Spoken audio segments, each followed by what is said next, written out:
Welcome to the groundbreaking news program that delves into the heart of Mormonism, your weekly window into the unique intersections of news, history, and culture that resonate with the tapestry of Mormonism. So whether you're tuning in from the heart of Utah or joining us from around the world, your favorite news program starts now, where news meets insight and the stories of our faith unfold.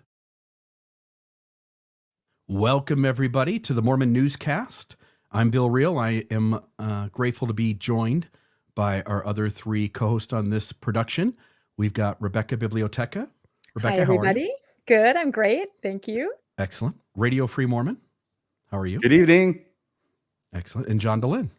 Hey, Bill. Hey, guys and gal. Awesome. Yeah. Awesome. Glad to be with you folks. This will be another exciting opportunity to share with you the news going on in kind of the Mormon arena, Utah, and the world at large. And we're going to cover several stories tonight. I know that there's been a lot in the, blogger knackle, the Mormon kind of arena of podcasting and content creation, TikToks and shorts. There's been a lot going on with folks who are on the conservative side, sort of disturbed by the church's approach to those who are transgender and to the homosexuality issue. And there are folks on the conservative side who see the church sort of shifting, and it makes them really uncomfortable. And so we'll lead with that story, but we've got other stories tonight too. And I wonder if I can just give maybe 30 seconds to each of you to share some of the things that folks can sort of expect to come out of tonight's program. Rebecca, let's start with you. Yeah, I am doing sort of 3 different articles that all have to do with the world of art. I got to dust off my art history degree for this one. So we're going to be talking about an address that Elder Bednar gave at a BYU devotional. We're going to be talking about a new way to perhaps imagine what Jesus Christ looks like, and also a beloved mural at BYU-Hawaii that may be going away. Yeah. And Radio Free Mormon. What I'm going to be talking about is the church handbook and what it does and does not say regarding its current policy and position on transsexual members. Yeah. And there's a facet of the video we're going to play here in the beginning that I did that I think, John, you've been sort of thinking about as well, and I'm excited to kind of get your 2 cents on. But not only is there this issue with the conservative Latter-day Saints sort of being disturbed by the church's shifting, but there's kind of this debate about doctrine and what doctrines have changed and which ones haven't, that sort of gives the conservative member to go like, no, if something changes, it all gets scary and something's wrong. The brethren have to be off track. And I'm really excited to get your point of view there. But anything else from your mind tonight in terms of thoughts you've got regarding tonight's show? Okay, then let's jump in. Sweet. Let's jump into it then. Let's go to the very first video. And this will be a little bit longer than the ones I've done in the past, but folks, I hope that this sort of explains kind of what the big story is going on in Mormonism. All right, let's roll it. Only a few years ago at the BYU Women's Conference, Jessica LaVere Mendoza Haynes was introduced by First Counselor Sharon Eubank, and she shared her unique perspective on embracing diversity and her personal identity within the context of the LDS Church. Haynes openly identifies as queer and views this aspect of herself as an eternal part of her identity. She emphasizes the importance of self-acceptance in asserting that she is perfect just the way that she is. As the church youth leader, Haynes takes on the role of teaching inclusivity and love to the young women under her guidance, encouraging them to use preferred pronouns. In her social media post, she has expressed that her personal revelation about her queer identity takes precedence over certain aspects of the family proclamation, which she views as a document crafted by men, and she publicly promotes her views. In recent weeks, we have seen the LDS Church call Patrick Kieran as an apostle, a man who has the reputation of being more liberal and inclusive than how the top 15 are seen collectively. Also, the church hired as its top PR spokesman Aaron Sherinian, whose public allyship with those of the LGBT community is well known at this point. In addition, we are seeing instances where the top church leadership seems to be ignoring their own policies and doctrines in favor of acceptance and inclusivity. One such example is recently where the First Presidency gave approval for a transgender woman to join the church, admitting her to baptism and onto the records of the church as a female, ignoring the very thing that has gotten members who transitioned excommunicated only a few short years ago. You know, and I noticed some of the questions were, what does your membership, I mean, as you just said, like, I even have it right here, like it says female on the membership tools app. Anybody didn't listen to the first podcast, this was not a one-off with some missionaries that went rogue in Arizona and just baptized you on the sly. Lauren was pretty clear that she had a supportive mission president. This goes through the mission president. The new converts baptism goes through the mission president who needed to get First Presidency approval.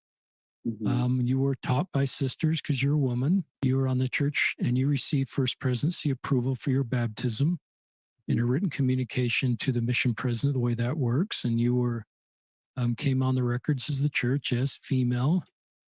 Going to Relief Society, the restrictions are you cannot attend the temple, and you're at peace with that. So if someone's wondering this was a rogue event by some whatever vocabulary we're going to use that's going to end badly, this is the First Presidency of the Church of Jesus Christ of Latter-day Saints with keys to authorize your baptism. And that is significant. And listeners, I recognize that if I understand the handbook correctly, if you go through a medical transition like Lauren has, that can put you sideways with church teachings.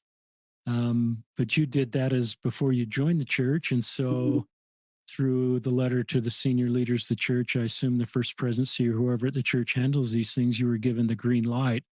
And so some may feel there's inconsistencies there. We treat investigators that have fully transitioned different than we teach our own members who feel impressed to transition or fully transition. This has led to a growing segment of members who claim to be confused, led by the content creators Jacob Hansen and Greg Mattson. In a candid video, Hansen, a member of the LDS Church and producer of the podcast Thoughtful Faith, addresses what he perceives as significant disconnect between the teachings of the church's top leaders on gender and homosexuality and the real-world experiences unfolding within the faith community.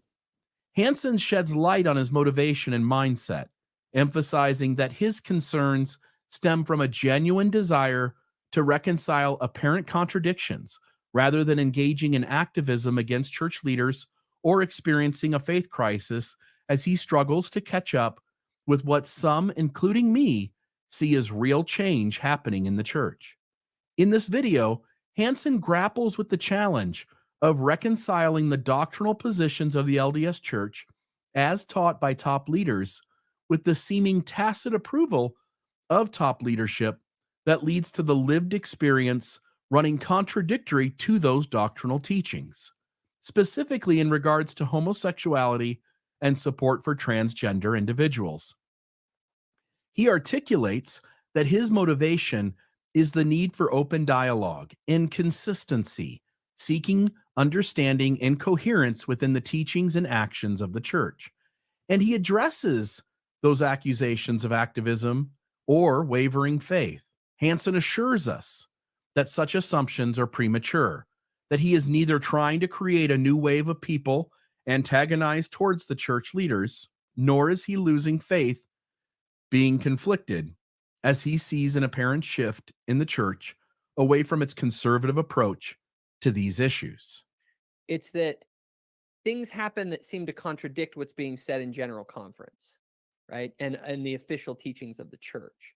And so some people have kind of characterized, well, oh, is Jacob engaging in activism against the church? Or, oh, he's like, he's totally conflicted and he's losing faith in the church and the brethren and he's all confused. And it's like, you guys know I'm not. Hansen then takes a moment to clarify his true motivation behind addressing the apparent discrepancies within the LDS Church. Contrary to accusations of activism or a faith crisis, Hansen seeks to convey a deeper concern rooted in the confusion, contention, and division he perceives among members. Opening up about the complexities he and fellow members face, Hansen articulates the challenge of navigating what he sees as inconsistencies in applying church doctrine and gospel principles. His primary aim is to initiate a dialogue within the LDS Church to provide clarity, allowing members to experience greater stability in their faith journeys. Hansen emphasizes that his intention is not to undermine the teachings of the church or cast doubt on its leaders, but rather to seek a harmonious alignment between doctrine and practice. He passionately expresses a desire for the church to offer clearer guidance, recognizing that this would not only alleviate confusion, but also reduce contention among members who grapple with the differing interpretations of the teachings and actions of the church. Hansen seems to be pointing to the significance of unity within the body of Christ. He contends that resolving the existing confusion is crucial for achieving unity in reducing contention and division, regardless of the outcome. Whether the teachings prove true or the actions indicate a shift towards truth, Hansen's core motivation is to end the confusion, to lessen contention, and to foster unity among the saints. What I'm seeing is that, are we as members of the church contradicting what the brethren are doing? And are things being done even at the official level that seem to contradict things that are said? And so there's a lack of clarity, and that lack of clarity creates confusion. And confusion breeds contention and division. But Hansen unveils a surprising revelation that adds a new layer to his narrative. Despite his earlier emphasis on seeking clarity and unity within the LDS Church, Hansen candidly admits that if the church is indeed undergoing significant changes, especially in the core doctrines around homosexuality and someone being transgender, he may no longer see himself as a member. Hence, if change is actually happening, he is in fact having a faith crisis. Contrary to his previous assertions of wanting to end confusion and division for the sake of unity, Hansen acknowledges the potential for a fundamental misalignment between his personal convictions and the potential evolving direction of the church. He grapples with the notion that should the church deviate from what he considers the core doctrines that are central to his belief, that remaining a member may be untenable for him. This revelation introduces a profound tension within Hansen's journey, challenging the narrative of purely seeking unity and that he is, in fact, not having a faith crisis. Given in general conference, in word, right? But there are institutional things that are happening underneath that BYU professors or books at Deseret Book that don't seem to align with that. And that there are people who, because of maybe some of the mixed messaging, are then going out and saying, hey, this is what's going to happen. It's all going to change, right? The church is eventually going to get there. It's just a matter of waiting for these old guys to die off, and then there'll be a whole new church. And now, if they're right and I'm wrong, I totally see where they're coming from. Okay. And I won't be a member of this church at some point because it obviously is not something that will stick to certain core doctrines. In examining Jacob Hansen's concerns about the LDS Church's alleged deviation from core doctrines, it becomes evident that his focus centers on specific issues, particularly those related to the church's stance on homosexuality and transgender individuals. However, it is essential to acknowledge that the church has undergone significant doctrinal shifts throughout its history, and that core doctrines have changed repeatedly over its 200 years, and the concerns raised may reflect a selective perspective. A critical examination reveals a multitude of core doctrines that have undergone substantial transformations, as well as other doctrines that maybe would be perceived as less core. But examples include free agency being redefined and labeled moral agency, plural marriage as celestial marriage, shifting to monogamous temple marriages as celestial marriage, the end of polygamy after ensuring the saints that it could never end, that you can no longer get a planet when you were once assured that that was the very purpose of exaltation, that oral sex was bad and then it wasn't, that the restoration was near complete and that now we are only in the beginning of an ongoing restoration, that birth control was contrary to the teachings of the church, and today couples are free to decide for themselves without the negative stigma, that masturbation causes a person to be gay, and that today the teaching has disappeared, that interracial marriage was sin, and now such has been disavowed, that people of color were less valiant and cursed, but such has been disavowed as well, that Jesus and God were polygamist, but such teaching is no longer taught, that Adam was God, and now he isn't, that Joseph Smith's Bible translation was a restoring of the Bible to its original form, but today is simply a flawed Bible commentary, that temple ordinances couldn't be altered until they were, that garments had supernatural protective powers until they didn't, that Joseph Smith understood the Adamic language, and Jacob Hansen himself admits that Joseph Smith actually couldn't read Adamic language. He didn't know it.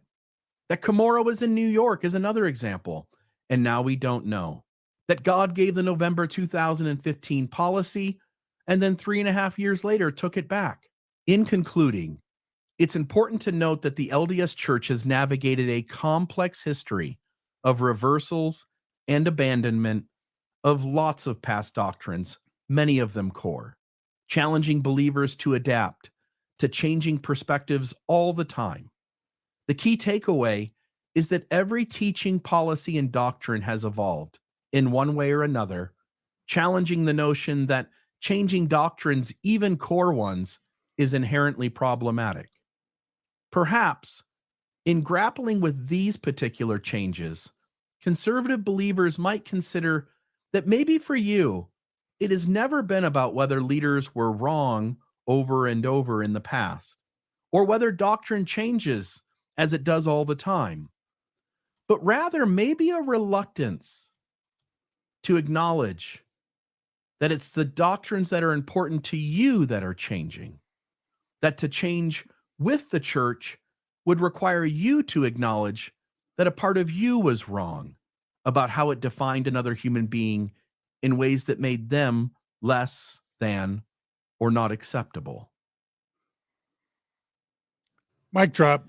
Yeah. So let's touch base on the main part of the story here first. So with the perceived mixed messaging that many are noticing, I think all of us on some level have been talking about this or have covered it. What do you think is really happening behind the scenes? Any thoughts on whether you want to guess or whether you want to say, hey, there's no way to know? Let's start with you, Rebecca. Any thoughts on kind of the story that's going on in the background of all the Latter-day Saints being confused? If you mean the story from the top, I think I said last week or even the week before, since we've been touching on this a couple episodes, that I wasn't exactly sure if church leadership understood the background of our, new church spokesman. And I can only imagine that now that they could not possibly have foreseen what this would put into motion. Just all the complex issues, all the dialogues that are being had, all the podcasts that are coming out. I don't know if they exactly know what to do at this point. I try to put myself in their shoes and think, how would I handle this? But I do know it's very interesting. I had the chance to podcast with Jacob Hansen and Greg Mattson, who had also put out a video about the confusion of perhaps the more Orthodox right-wing side of the church. And I keep saying this, there are two churches in my mind. There's a more progressive church and a more right-wing Orthodox side. And with no direct direction from the top, they are both left very confused, depending on what the situation is. And I thought it was interesting in my podcast on Steve Pineker's Mormon Book Reviews with Greg and with Jacob, they both said something that was very similar to, I think, what post-Mormons, sort of the situation they find themselves in. Steve asked them the question, if the church were to change its policy officially and finally say something from the top about same-sex marriage, where would you stand? And Greg said, I would remain in the church, but I would try to make a change from within, which I thought was very familiar. A lot of, people who are sort of gravitating away from Mormonism, that's what they ought to do, to stay in, to try to make a change. And then Jacob said that he would remain in the church, but he would no longer sustain, I think he said the prophet or the brethren, maybe just the prophet, which again is very interesting to me. So it's definitely making everyone on all sides face some harder questions, I think. John, do you think we're in the midst of some significant changes happening in the church on these issues? I do. I absolutely do. We referenced it previously, but just knowing that Charlie Bird and his husband Ryan are attending a ward in Utah County as a same-sex married couple, that they're taking the sacrament, that they're in LDS tools, that they have been assigned callings, and that the bishop and the stake president know. And now I'm aware of at least 5 to 6 other couples around the United States that are same-sex married and are active in their wards, taking the sacrament, fulfilling callings.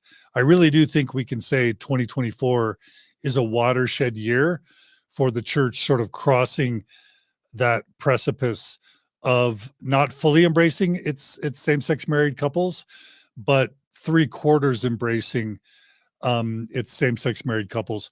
I think the only thing the church has yet to do is allow temple recommends for same-sex married couples, and of course amend the Mormon temple ceremony to allow for same-sex marriage in the temples. And that may be decades off, I don't know. But I think we're absolutely in the middle of a watershed moment for the Mormon church. And I, for one, celebrate it, if for no other reason that they're, I don't know, 1/10 of Mormons are LGBTQ, 15%, maybe 20. And so I want them to have as healthy and as positive of an experience as they can. Radio Free Mormon, your thoughts? I guess there's two possibilities here, Bill. One is that the church knows what it's doing, and the other is that the church does not know what it's doing. Now, certainly the idea that the church doesn't know what it's doing is a distinct possibility, but it does not lend itself to a lot of examination, right? It's just what it is. However, if the church does know what it's doing, then it's possible to see this as giving one message from the pulpit and then doing other things in other areas in the form of trial balloons to see how the membership will react. And based upon the reaction that I'm seeing, at least from Jacob Hansen and Greg Mattson, by the way, their videos that they're doing on these issues are hugely watched. Greg Mattson dropped a little video, it's like 20 some odd minutes this morning, about some anecdote that somebody had posted about teaching transgenderism in primary, I think it was. That was dropped about this morning. It's got around, it's over 13,000 views. It's probably about 15,000 by now. So these voices are representing, I think, a lot of people in the church. And if the church is paying attention, once again, if they know what they're doing and they're paying attention, then they're seeing what these trial balloons are doing to their rank and file membership. I don't know what the future holds. All I know is that the past is the predictor to the future, and the past has showed me that the church will usually make the worst possible decision at any juncture. In fact, their decisions are so bad, I couldn't even have conceived of such a bad decision, and then they make it. So I'm going to hold off on my bets on whether this is a trajectory that's going to continue or whether it's going to go off a cliff. Only time will tell, I think. Yeah. And I just wanted to get one more thought. You and I were talking on the phone earlier, RFM, and I think the two of you will appreciate this as well. But for the conservative member, they are perceiving sort of a contradiction from what is taught from the stand, what is said in the handbook, what is said at General Conference by Elder Oaks and others, and then what the church is doing in the present moment and how it's operating. And I'm just curious if you guys think the church can just ignore that? Or does it have to step forward and on some level, in some talk somewhere, sort of straighten out what it's doing and explain to the conservative members what this path is? John, your thoughts? Yeah, that's the part that's most difficult. Is we know how the church does these things. We know what the church doesn't do. It doesn't, like, all of a sudden one day realize it made a mistake and make a formal announcement over the pulpit and say, hey, everyone, we goofed. We got it wrong. We're making a change. And now we all taught and believed and practiced X, but now we're doing Y. We know that's not what the church does. What the church seems to do is I don't want to, this sounds indelicate, but they tend to speak out of both sides of their mouth. They speak one way in general conference, and in the end sign and to the internal audience, they start speaking differently to the public. They start, giving more friendly messages in this case of LGBT people to the public. And then they allow these pockets within the church of progressive movement, and they just wait till enough of the membership dies, and they stop teaching the hateful things that they know aren't going to be able to persist. And so they go quiet, they stop teaching, they let the culture be confused for years, if not decades, where people can believe almost anything, and they're trying to arbitrate it themselves while they teach the members, no contention. And then slowly, 10, 20, 30 years later, all of a sudden, no one remembers who Bruce R. McConkie was. Nobody has a copy of Miracle of Forgiveness anymore. And the members can say, we never taught that. We never believed that. We never practiced that, like the oral sex declaration that you referred to in your video. So that's the way the church seems to handle change. Yeah. Rebecca, any thoughts from you? Yeah, I agree. And I also have to say, Bill, that list was amazing. I've wanted someone to make a list like that of things that they have gone back and forth on. And I think I need a copy of that. But I've always said, like I just said, progressive on one side and the more orthodox conservative, and no word from the top. And in the meantime, these two groups are in silos, living their best life within the church. And there's everything from the top and from everywhere else that they can make fit into their paradigm. So they really do think that they're living what they consider the gospel, the doctrine. And the church works very hard at not saying anything that will alienate one side or the other. And I think we saw that in COVID. And I've said this before, that's a time when President Nelson took a stand on something, masks and vaccines, that was very polarizing, more than I think we've seen anything else ever be. It was a time where I saw a TBM family member who follows the prophet to the letter say, well, that instruction was just his opinion. I couldn't believe it. I had never heard this person say anything like that before. But in this case, where it went against everything that she believed in her nice little conservative silo in the church, she was not going to have that. That was just an opinion. And she did not have to follow that. That was up to personal revelation, she said, which is, kind of the get out of jail free card. So yeah, I think it is very interesting, but we've seen the church do this over and over. I would even point to Tim Ballard. Look at the statement in Vice magazine. All they needed to do is come out and say, calm down, everybody. Yes, we made the statement. Never happened. It resulted in how many hours of podcasting as we all try to figure it out. They're not going to tell us exactly what John described. They're just going to let it happen organically. In the meantime, that's very harmful to individuals and families trying to sort out what has happened with the roulette situation, which is what it leads to, with no direct interpretation or instruction from the top. And then I want to ask, RFM, I want to ask you something else. Then I've taken way too long in this segment. I want to move on. So to you, it seems as though Greg and Jacob are claiming that if the church changes here, that means something to them. Like, hey, we can't do that. Right. And yet the church has changed on so many things, as we just pointed out.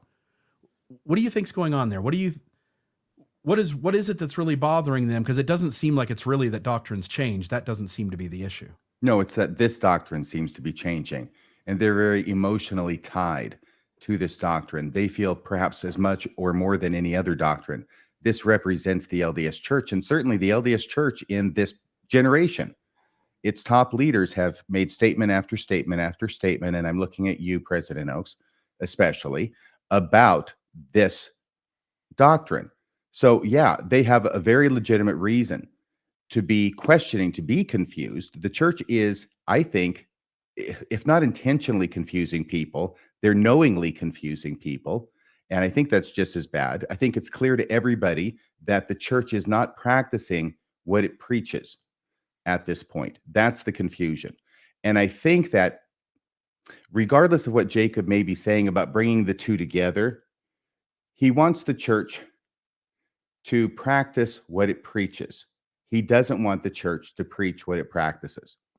Because if the church starts preaching what it practices, and that's the unity that comes about, then he's going to be a dot on the horizon. I think that we can safely say that the one thing that the leaders of the church are not acting like is people who receive direct revelation from God. Yeah. And I just want to note, and I pointed it out in the video, but I'll say it more clearly. Jacob Hansen denies that he's losing faith in the brethren, but self-admits that if the critics are right, that there is a shift in place, then he will be on the outside of the church because he will have lost faith in the brethren. Yeah.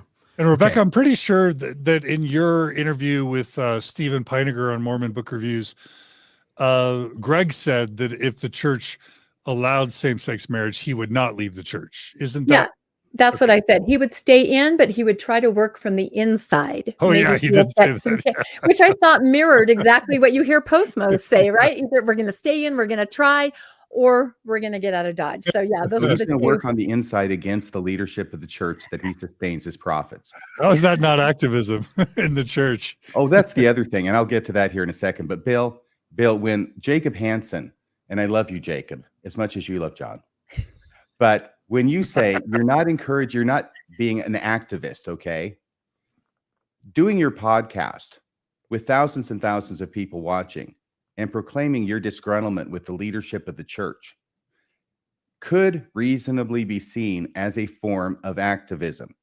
But when you cross over the line and step firmly into activist territory is when you have more than once on more than one podcast encourage the listeners of your podcast, if they share your confusion, and apparently thousands of people do, looking at the numbers, that they should go to their priesthood leader and share with the priesthood leader their feelings of confusion and ask what is up with this and try and get an answer to it. That is the very definition of activism, and that's what you're doing, regardless of your claim to not being an activist. Yeah. John, it looks like there's a couple of clips here attached to this one. Are there a couple things here that you wanted to go into? This is going to be my segment. Love it. Let's turn the time over to you, my friend. Okay, great. Well, Bill, that was amazing. It was not too long. It was not long enough, but I always love your videos, Bill, and the discussion. So thanks for that. Yeah, so I just wanted to kind of trail on that. I want to give a shout out. I think this is the second week in a row to Stephen Peiniger, and in this case, Rebecca Biblioteca, and the YouTube channel Mormon Book Reviews. It's plural, right, Rebecca? It is plural. He reviews many, many books. Yeah. So Rebecca, I think, was scrappy enough to invite Jacob Hansen and Greg Mattson on to a discussion with her and Stephen Peiniger. And I really enjoyed that discussion. And I was really jealous that I wasn't able to hold that discussion on Mormon Stories. Maybe someday, Jacob and Greg, I've invited them both to come on Mormon Stories if we're able to agree to some ground rules. We'll see if that happens. But I love this discussion. I pulled out 3 clips from the discussion that really do start touching on some of the questions you were asking there towards the end, Bill. So what I'll do is I'll just play these 3 clips, and we'll discuss between each clip, if that sounds right. All right, so let's go ahead and go to the first clip. So, that episode of the Jim Bennett and you still gets watched to this day. You still get comments even today on the video. And it really showed this divide in your tradition. Both you and Jim you could say, are Mormon apologists, defenders of the church, but yet the gap between you guys is substantial. And there was a lot of contention in that interview. Probably, I say, the most explosive podcast in the Mormon world in the past year was the two of you. And I had TBMs going, and said, I've never seen anything like this before. And what it did, it kind of exposed this underlying thing going on, that there is this tension in the church that's happening amongst the people. And so, and this is what happens when mixed signals are sent out, right, Jacob? And I think that, like with Jim and I do think that he and I represent kind of different. The divide in the church is very clearly there, and I want to resolve that, right? Like I don't want that division to be in the church, and I think that the more clarity that we get, the better. Now, I think that the clarity has been given in general conference, in word, right? But there are institutional things that are happening underneath that BYU professors or books at Deseret Book that don't seem to align with that. And that there are people who, because of maybe some of the mixed messaging, are then going out and saying, hey, this is what's going to happen. It's all going to change, right? The church is eventually going to get there. It's just a matter of waiting for these old guys to die off, and then there'll be a whole new church. And now, if they're right and I'm wrong, I totally see where they're coming from. Okay. And I won't be a member of this church at some point because it obviously is not something that will stick to certain core doctrines. On the other hand, if they're wrong, which that's where all my confidence is in that they are wrong, this is not going to change. Think about how harmful that is. You're telling people to basically, as Greg has well put, they're placing their faith in change instead of placing their faith in Christ. And you're essentially misleading these people so that they think that something is going to happen that isn't. And that's not what we're supposed to do in the church. Like, it's just not. So I wanted to first ask you all, what do you guys think about this idea that Jacob's saying that it's wrong to mislead the membership? The progressives shouldn't mislead the membership to make them think that change is going to happen, to put their faith in change, as Jacob says, and that's misleading because this stuff isn't going to change. My question is, how does Jacob know, given that big old laundry list that you just shared, Bill, of all the things that's changed, how is it not just as problematic, if not deceptive, for Jacob to say that change will not happen? And it's almost as if he's shutting down the restoration and one of the core themes of the restoration, which is continuing revelation. Rebecca, why don't you start? Yeah, that was a really interesting interview. And if you look at my face, you can see me in the interview just going, But no, I agree with Jacob and Greg in saying that at the top, by not saying anything, they're misleading both sides. Of course, the progressives may be wrong, hoping that it will change, but equally so, the people that are more conservative can be wrong, that it will never change. So either side, both sides are being harmed. And that's sort of the disservice here, because like I said, we're both in a silo, both sides of the church, the progressive and the orthodox, and both of us can find evidences from the top and actions of leaders that lead us to believe that our point of view is accurate and our version of the future is what's going to happen.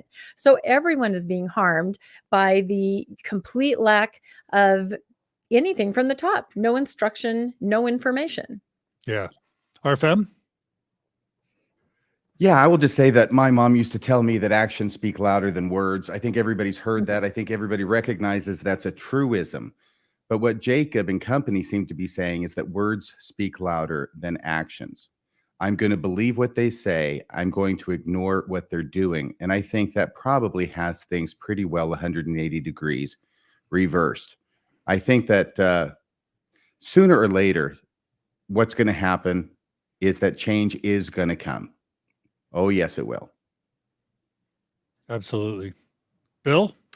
I don't get his beef. He has a problem with members of the church unknowingly misleading members if the church isn't going to change. But this is the same church that misled the government in 1890. It misled its members in 1890.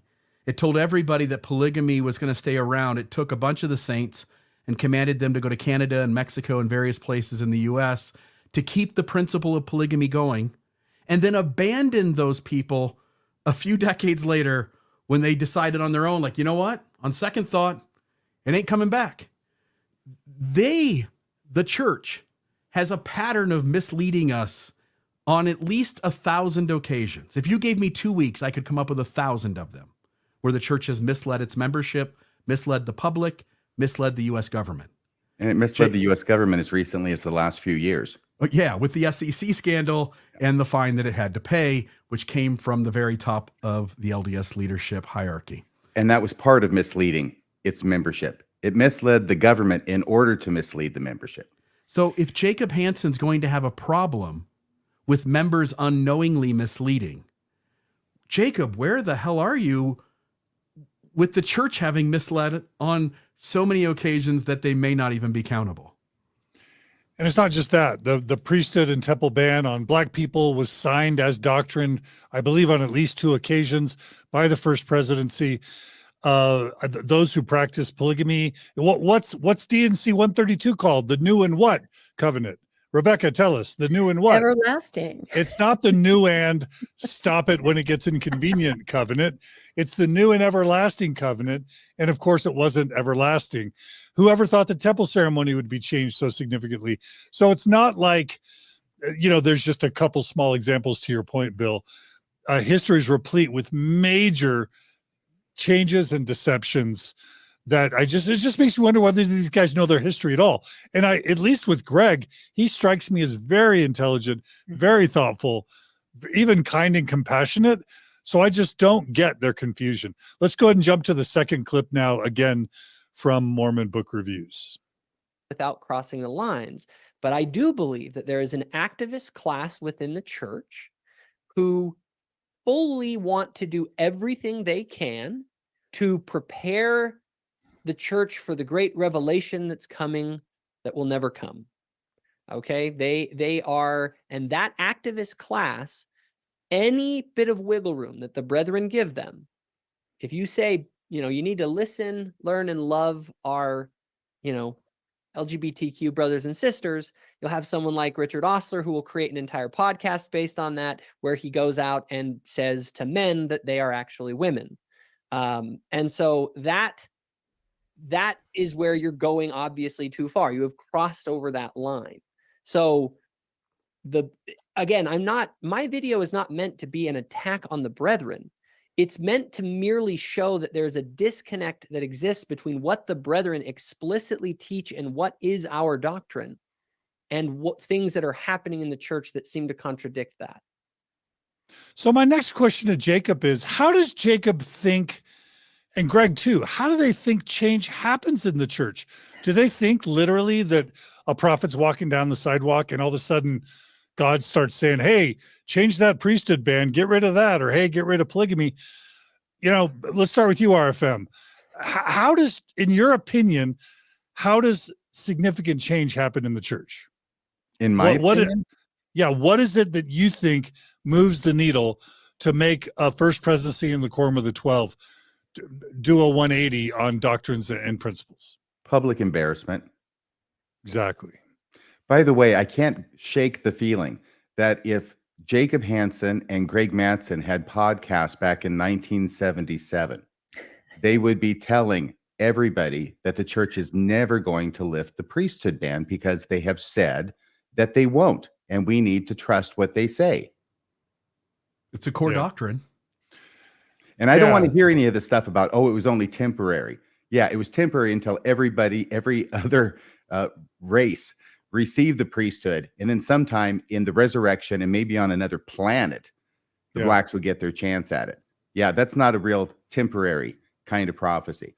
So I just want to say that I think that that's what they'd be saying in 1977. And then they're saying it now. So I just think that things are going to change. It may not be tomorrow. It may not be next year. But I think eventually they will be shown to be false prophets, as well as the leaders of the church. Bill, any thoughts on what changes the church? Yeah. Critics raise concerns. Members inside are swayed and start to raise a voice. The church does surveys and pilot programs. And then, as you pointed out, it obfuscates the issue for 2 decades. And then it tells you that nothing has changed. Meanwhile, the change has happened. Wait, did you do an episode about this, Bill? Aren't you referencing a past episode you did? In what regard? I think I remember you doing some episode about how change happens in the church. well, we did an episode where we claimed to have had a source inside the church that would give us all the things that we're going to change. And about, I don't know what it is, about a third of that list, I think, maybe even more, has come true. But actually there wasn't a source inside the church. Me and my boss sat around in a room and we said, hey, if we were to guess at what would change inside the church, what would that guess be? And we just laid out the list of, 15 things we thought would happen. And I think maybe 7 or 8 of those have happened. Yeah. Rebecca, what are your thoughts on changing the church? That's beautiful, Bill. Well, first, I think Bill can see around corners. I think he's the one that's a little more prophetic. But no, I agree with everybody has said. It's political pressure, it's money, it's culture. And when I first heard the phrase ongoing restoration, I knew that there was no end to the change. They can make whatever change they want in any area of the church, because unlike when I was growing up, restoration was done. It was always referred to in the past tense. It was the restoration had happened, and now it's ongoing. Anything can happen. Anything can change under this very, very wide net of ongoing restoration. Yeah. And it bothers me, his contempt for what he calls the activist class. And of course, Elder Corbett has spoken out publicly against activism against the church. I just want to ask these guys, how do they think change happens? How do they think positive change happens? If they think, again, that the prophet just picks up the bat phone and calls God, they're so naive and uninformed. I resent the contentment. Is that a word? Contempt. Thank you, RFM.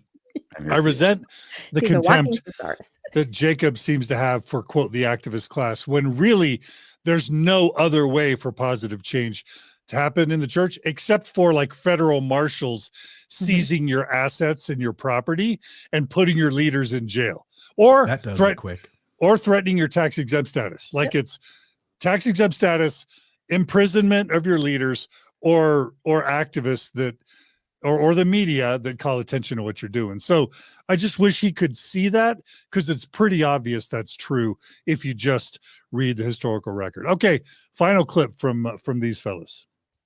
Thing, and the church doesn't have all the same objectives that conservatives have. It's just they just don't. Right? They are in a position of, how do we strengthen the members and how do we grow and bring the gospel to the world? They have different objectives.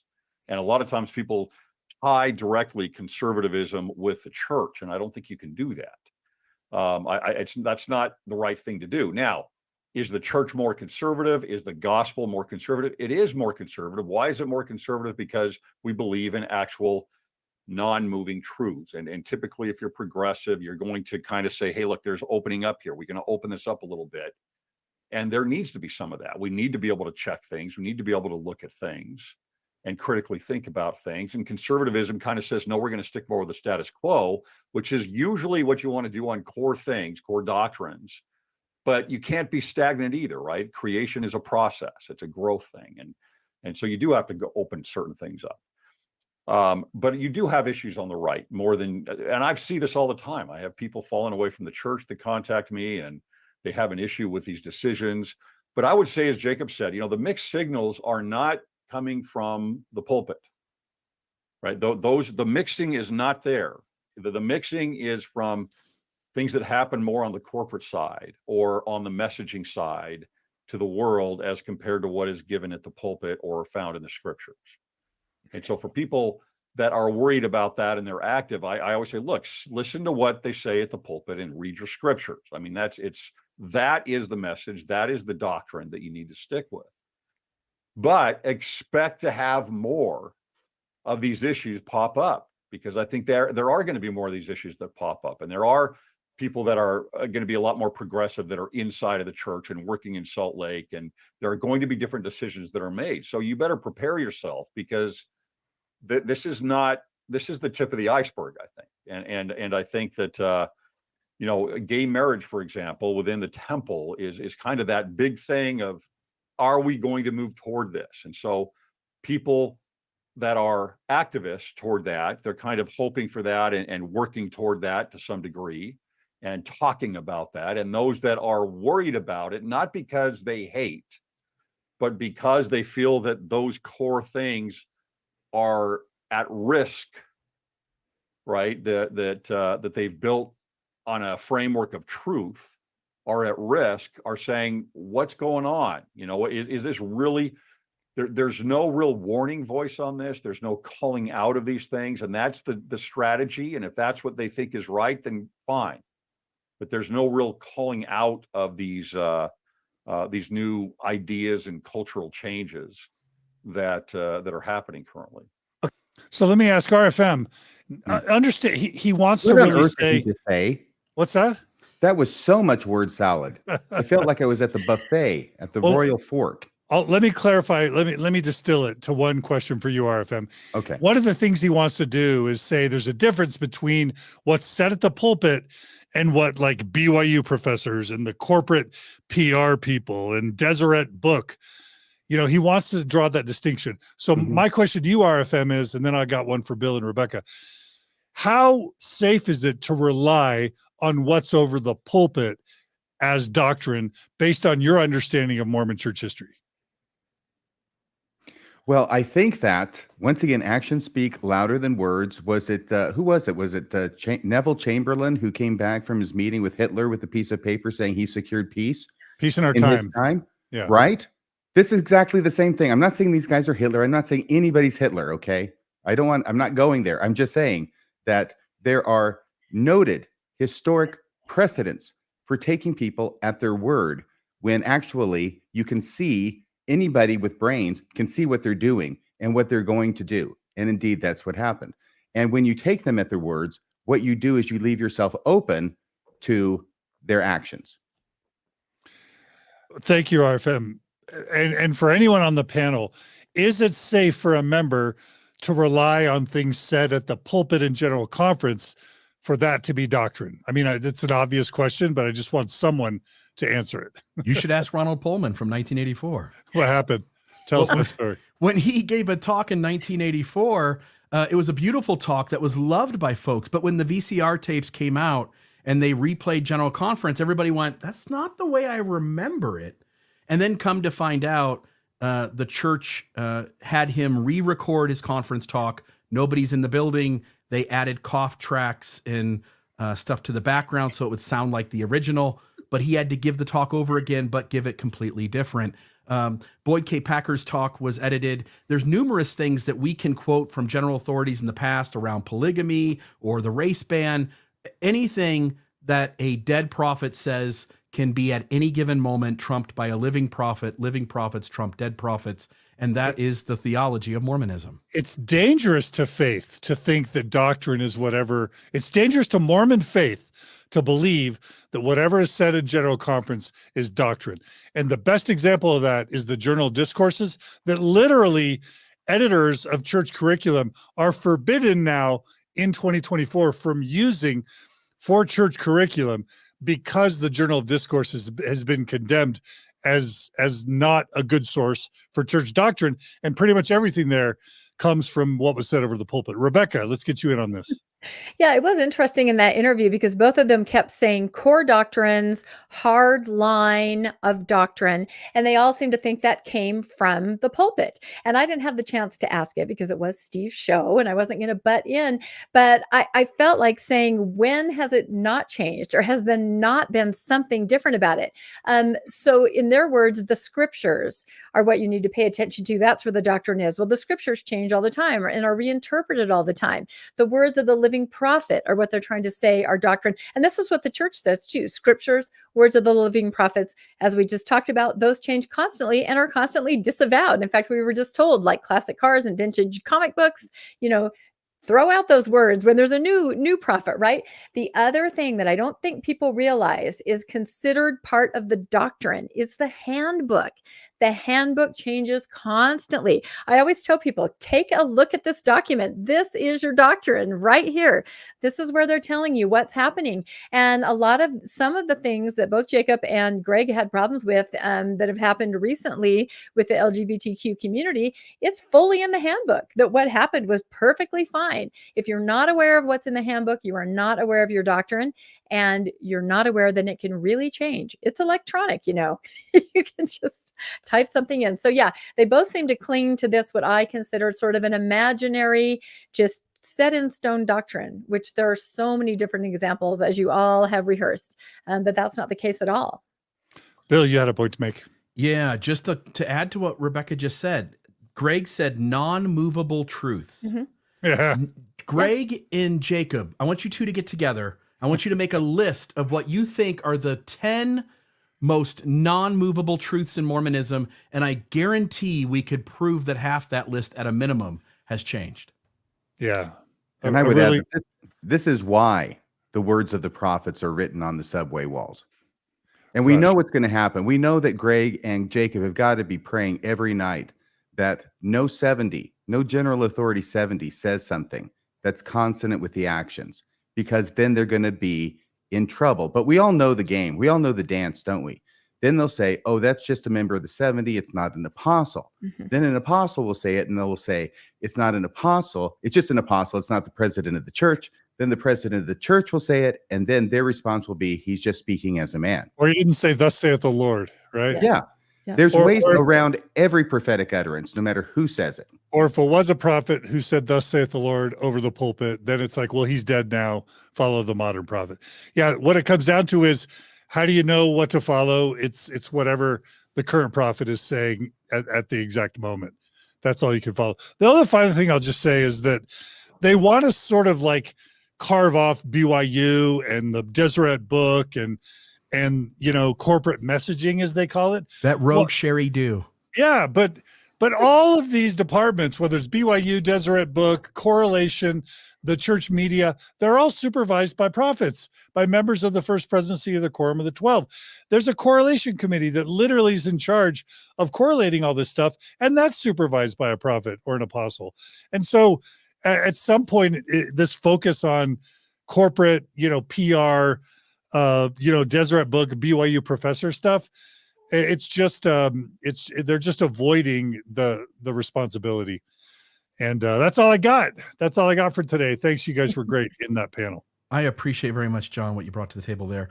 Radio Free Mormon, I'd like to turn some time over to you. You've got a little more on this story of the transgender woman and her joining the church, and some of your thoughts on kind of what goes on in the background with the church, including the handbook. Right. So if we got some slides here, I'm going to skip through the first few. That was an article I was going to talk about. It's not really very important in context of what we're talking about tonight. It's about why can't Latter-day Saint girls pass the sacrament. It's an old saw that keeps getting repeated, and probably rightfully so. It's good to keep it on the front burner. I think you could advance your own slides now. Go ahead and try. Are you kidding me? Yeah, oh my gosh. try it right now. There you go. So there's that I'm just skipping through this. Okay. Now here's the thing that led me to, and that's what I want to focus on tonight. The recent first presidency approval for baptism of a transsexual woman, which I didn't know about until I think it was Greg Matson's show that I was watching, and he talked about it. So what I found is that on the church's website, they have an article. It would have been a pamphlet in my day, right? But this is a pamphlet of sorts on the church website. It's called Transgender, Understanding Yourself. And it puts Church Handbook 38, that's chapter 38, in layperson's terms. And chapter 38 deals with transgender issues. So here's how it looks on the church website. Transgender, Understanding Yourself. There are a number of questions here, and you can click on any question, and you can get the official church answer, which is derived, of course, from the church handbook. So this is completely correlated material. I'm going to go through a few of these and talk about some of the answers that are given. What does transgender mean? Some people experience feelings of incongruence between their biological sex and their gender identity. As a result, some people may choose to identify themselves as transgender. So they are putting forward the church's position on what it is that causes transgender feelings.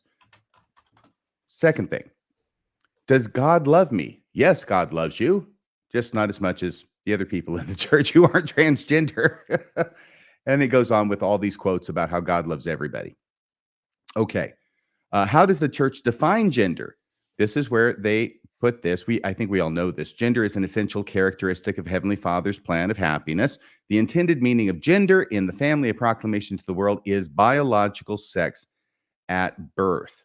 Now, this is only minorly interesting to me, because if the family of proclamation to the world were considered to be scripture, the definition of gender as used in that proclamation as the biological sex at birth would be considered a gloss on the text. It's not something that is in the text itself, and it's not obviously derived from the text. It is an interpretation that was put back upon the text at a later date, and I believe it was done by President Oakes. Okay, but we know that that's the church's position, that gender means biological sex at birth. What is the church's position on transitioning? Church leaders counsel against elective medical or surgical intervention for the purpose of attempting to transition to the opposite gender of a person's birth sex reassignment. Leaders advise that taking these actions will be cause for church membership restrictions. Now, John, a number of years ago, I remember you had an interview with a lady who had been a transgender woman. She had been working for the church's architecture department. Yes, this was Lori Lee Hall. And Lori Lee Hall designed, 30 of the church's temples as the chief architect. Late in her career, assigned male at birth, transitioned to presenting as female. And what was your question? What happened to her? She was excommunicated, and she did not even have any surgeries, if I remember correctly. It was simply just a change in how she presented.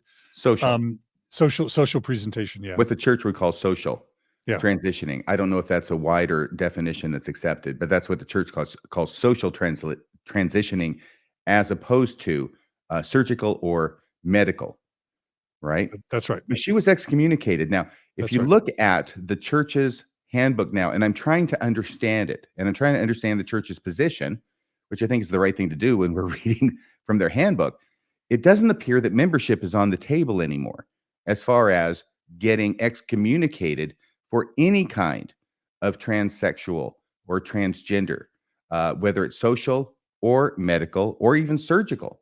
What it deals with is not having your membership revoked, but it has membership restrictions. There are certain things you cannot do, and those generally have to do specifically with priesthood, receiving, and going to the temple. Those are the things that are written in stone. Other things are going to be left to local leaders as they talk to a general authority, a 70. So if we can continue with those, because I thought that's what happened, but I wanted to ask you that. Yeah, that's right. So what is the church's position? And I think we already read that. Leaders advise that taking these actions will be cause for church membership, not withdrawal, but restrictions. What is the church's position? Oh, I'm sorry. This is actually, I keep the title the same because this is rather a long answer, and I wanted to put all these paragraphs under the same question. So this is the continuation of the answer to what is the church's position on transitioning. That's why it has the same title up there. Leaders also counsel against social transitioning. A social transition includes changing dress or grooming, or changing a name or pronouns to present oneself as other than his or her birth sex. Leaders advise that those who socially transition will experience some church membership restrictions for the duration of this transition, which I take to mean as long as they're wearing clothes that are different from the gender of their birth, right? Okay. So they will have, even socially transitioning people will have church membership restrictions. Going on, restrictions include, now we get to the restrictions and what they are. Restrictions include, but are not limited to, receiving or exercising the priesthood, receiving or using a temple recommend, and receiving some church callings. Although some privileges of church membership are restricted, other church participation is welcomed. They didn't actually put like paying tithing there, but it's kind of between the lines. So this sort of answers a question that I had, which is, I get the fact that if a person is joining the church, then we can talk about whether they can have priesthood or go to the temple. But what happens when a person has already received the priesthood, has already gone to the temple, has a temple recommend, and then transition? I think they actually answer that here, because what they say is restrictions include receiving or exercising the priesthood, which contemplates a person who's already received the priesthood before they transition, and receiving or using a temple recommend, which contemplates a person who transitions after receiving a temple recommend. So apparently, the priesthood is not going to be taken away. They just can't exercise it. And their temple blessings are not going to be taken away. They just can't go to the temple anymore. That's what I'm taking from that. The article goes on. Transgender individuals who do not pursue medical, surgical, or social transition, in other words, if you're just trans in your heart, but you don't do anything outwardly to manifest that, or social transition to the opposite gender and are worthy, may receive, you get everything, church callings, temple recommends, and temple ordinances. So for trans people who don't show that outwardly, you can have all the blessings that the church has to offer. It's sort of like a don't ask, don't tell kind of situation. It's sort of like I thought it used to be for gay or lesbian members of the church, right? Don't ask, don't tell, and you'll be fine. But now we're finding out, like you just had this interview, John, on your channel, where that's not the rule anymore, because the exception proves the rule, and the exceptions are out there. By the way, exception proving the rule, right? The old expression. It doesn't mean that an exception proves the rule is true, because that would be nuts. An exception proves or tests the rule. It's the old use of the word prove. In other words, the exception tests whether this really is a rule. And a rule is a rule only if it is universally applied. So I think that rule is starting to be tested by these other individuals who are married as a gay couple, who are members of the church, who take the sacrament, who have callings in the church. Yeah, it's kind of confusing out there, isn't it? Yeah. Absolutely. So let's go on with this next part of the slide. Well, it's either confusing or the church has told its stake presidents and bishops through leader training to stop excommunicating same-sex married couples, which my understanding is it has done that. And it has been told to stop the witch hunts of hunting down same-sex married couples and excommunicating them. Well, that would make sense, but it'd be nice if they let, like Greg and Jacob know about it. Yeah. Because it's confusing, right? Yeah, because it's all backroom deals. It'd be nice if there's a general conference address letting all the membership know. Yeah, let us in on it, will you guys? Okay, quit doing everything in secret, because we're getting confused out here. And your faithful members are starting to leave the church. By the way, the one thing I did understand from what Greg Manson said, even though it was word salad, was at the beginning of that clip you played, John. He has talked with and gotten calls from members who left the church because of this. They're already leaving the church because of this. All right. Continue with the slide. Yeah, that's where, as long as this is the don't ask, don't tell part. And the next part, oh, that's right, I can do it. If a member decides to change his or her preferred name or pronouns, remember, the leaders of the church advise against that. We heard that or read that earlier. They advise against it, but if a member does it anyway and goes against prophetic counsel, there will be repercussions. Or will there? It says the name preference may be noted in the preferred name field on the membership record. The person may be addressed by the preferred name in the ward. Okay. I'm not sure what that's saying, but it sounds like they're saying the church leaders are advising against it, but it's okay if it happens anyway. And maybe if I read this closer, it says if a member decides to change his or her preferred name or pronouns of address, the name preference, it doesn't say pronouns, but the name preference may be noted in the preferred name field. But if it's from a male to a female name, the pronouns would naturally follow, right?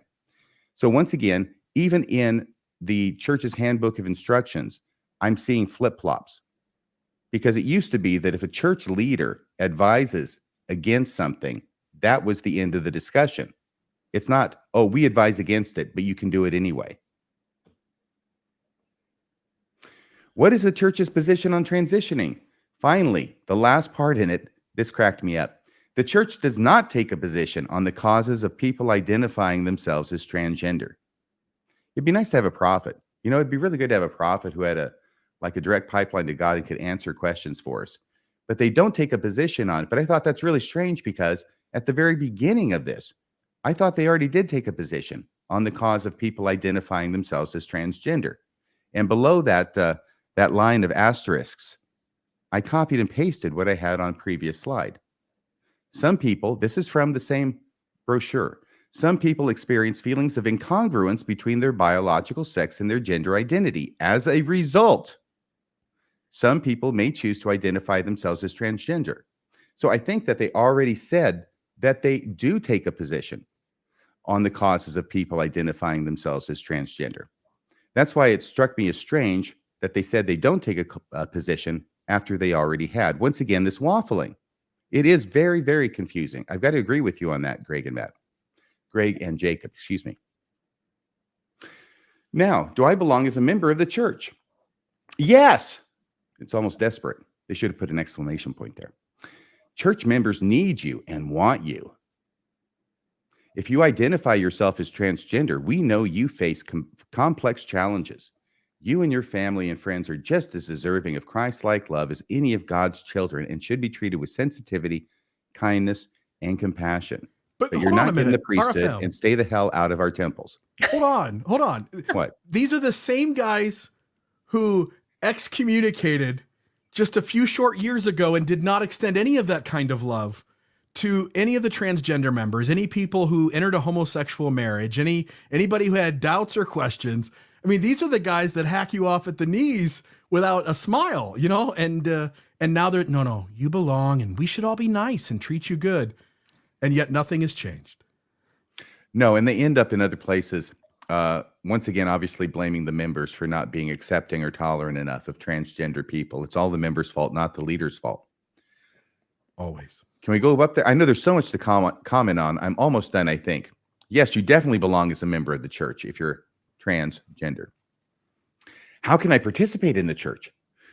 All are welcome to attend sacrament meeting, attend other Sunday meetings, and social events of the Church of Jesus Christ of Latter-day Saints.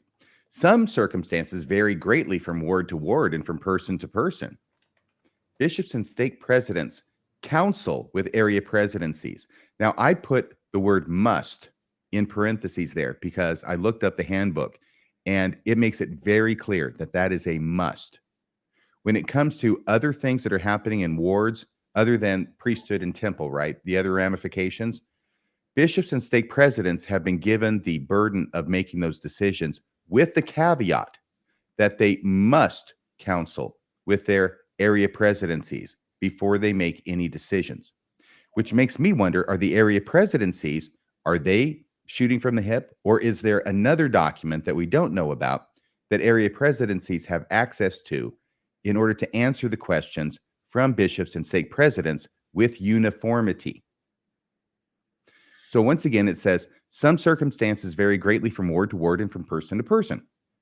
Bishops and stake presidents must counsel with area presidencies to determine how to address individual situations sensitively, such as the use of restrooms and attendance at various meetings and activities. Well, they just said, all are welcome to attend sacrament meeting and other Sunday meetings. But now down here, they're saying that there may be variations such as the use of restrooms and attendance at various meetings and activities. Yeah, they do seem to be speaking out of both sides of their mouth, don't they, John? Sorry. Yeah, can I just say that this is troubling, because what's really going on here is there are parts of the church, let's just say southern Utah, northern Utah, Utah County, where if you allowed pronouns to be used, if you were welcoming to a transgender person, gave them callings, treated them super well, these people won't even, get, and I'm not saying vaccines are right or wrong, but even if the prophet's saying get a vaccine, they won't get it. Even if, even if they're told to wear masks, they won't wear them, and they're not going to be okay with the embracing and accepting and callings and sacrament for LGBTQ people. But then there's other places like Berkeley, California, like Cambridge, Massachusetts, like Brooklyn, like Manhattan in New York, where it's the opposite, where the members are so progressive that if you didn't provide love and support and accommodation to LGBTQ people, there'd be a member riot. And so this text, what they're basically saying, the words they use is circumstances vary greatly from ward to ward. Bishops and stake presidents should counsel with their area presidencies. What they're doing is they're avoiding the hard decision of making a policy that's uniform to the entire church. And they're leaving the enforcement of these policies up to local leaders to avoid riots and to avoid mayhem. And I just find that to be particularly non-courageous, because it should be the same for everyone. There shouldn't be exceptions to the rule. It shouldn't be that if you're wealthy and you were once BYU's mascot and you've got friends in high places and the church is embarrassed about, the potential ramifications of it becoming public after your Deseret Book contract and your well-known podcast, that you're in a same-sex marriage, you're left alone, but another person in another circumstance is going to be excommunicated on the spot. It shouldn't be that way. The church should step up, be courageous, make a uniform policy that applies to everyone, not fall back on local leaders, and situations may vary. And so, check with your local leaders. That's how I feel. It doesn't exactly qualify for an entry in John F. Kennedy's Profiles in Leadership, or is it Profiles in Courage, whatever it is. Profiles in Courage, yeah. This is not leadership. Yeah. Why do we even call them leaders? They're not leaders. They don't lead. They lead from behind, and they use their stake presidents and bishops as cannon fodder for their lack of ability to make a decision. Anything more with the slides? Can I put them up there? Oh yeah, after that, most church participation and some priesthood ordinances are gender neutral. Examples include being baptized and confirmed, partaking of the sacrament, and receiving priesthood blessings. Now, they say gender neutral. I think what they really mean is anybody, male or female, can receive these ordinances, right? However, priesthood ordination, which is not gender neutral in the LDS Church, and temple ordinances are administered according to birth sex. Okay. Oh, I keep forgetting. I can advance the slide. If I have already transitioned, am I welcome at church? All of Heavenly Father's children are welcome at church. Unless you've gotten a no contact order that prevents you from going on church property, I guess. How you doing, Meetcha? Hope you're watching. If you have chosen to transition, you may still be eligible for baptism and are welcome at church meetings. All right.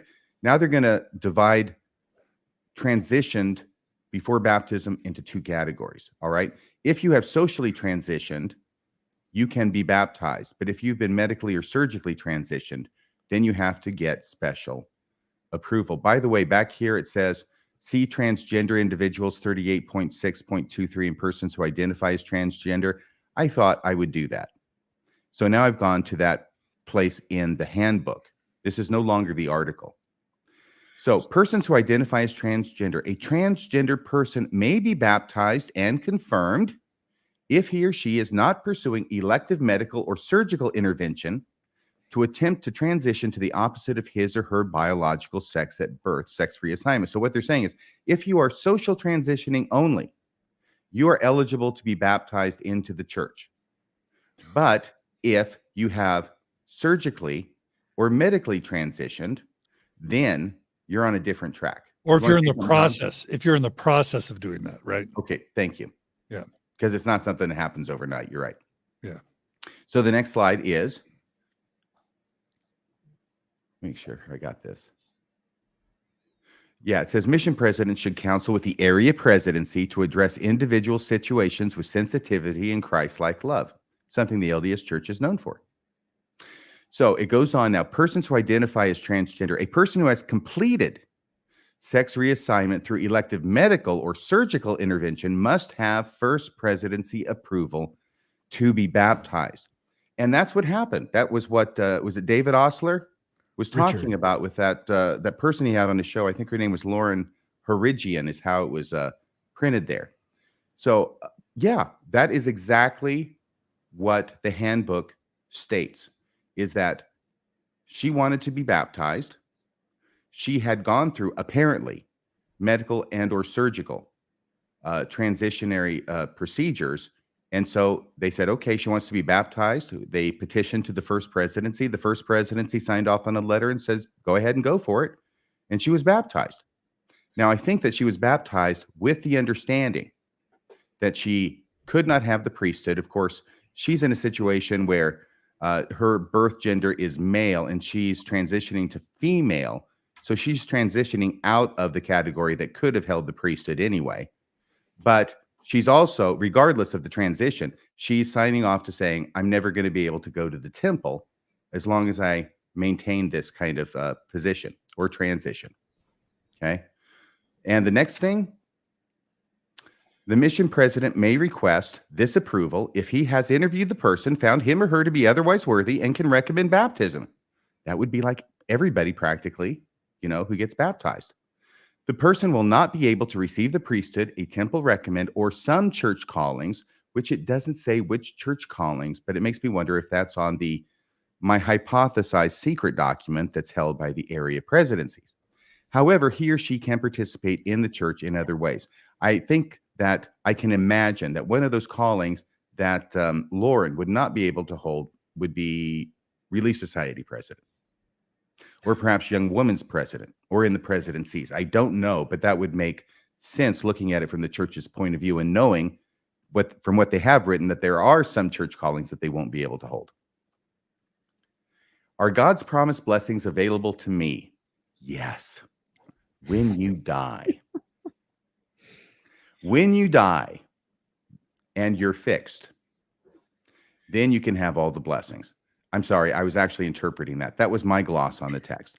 Faithful members whose circumstances do not allow them to receive the blessings of eternal marriage, like you trans people that we're talking about here, and parenthood in this life, will receive all promised blessings in the eternities, provided they keep the covenants they have made with God. So you keep your baptismal covenants. You're not going to be able to get to the temple. You're not going to get the priesthood.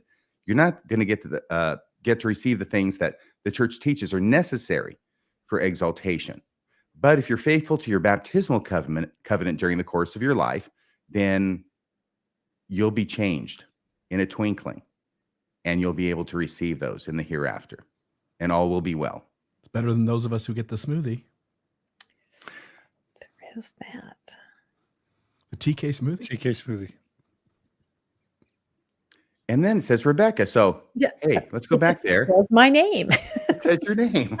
Why is your name in a church publication? That's what I want to know. I cannot imagine. It must be the strengthening the church members committee. So I was making a lot of comments as I went through there. And I know John was throwing in from time to time. Rebecca, do you have anything? I think that was signaling me to go to you and ask for your comments. It was a prompt. I inserted that slide. So no, I'm glad that you read about the variations in the handbook. Again, I am all about the handbook. You can spend a whole day reading through it because those variations, again, are sort of like roulette. You're right. What is the area presidency going to say?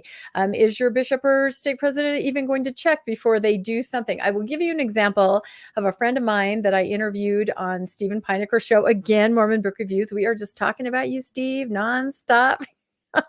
Anyway, her name was Catherine, and she's a transgender woman, and she is a faithful Latter-day Saint to the point where President Oaks is her favorite apostle. And she fully sustains the brethren, and she wants nothing more than just to attend church.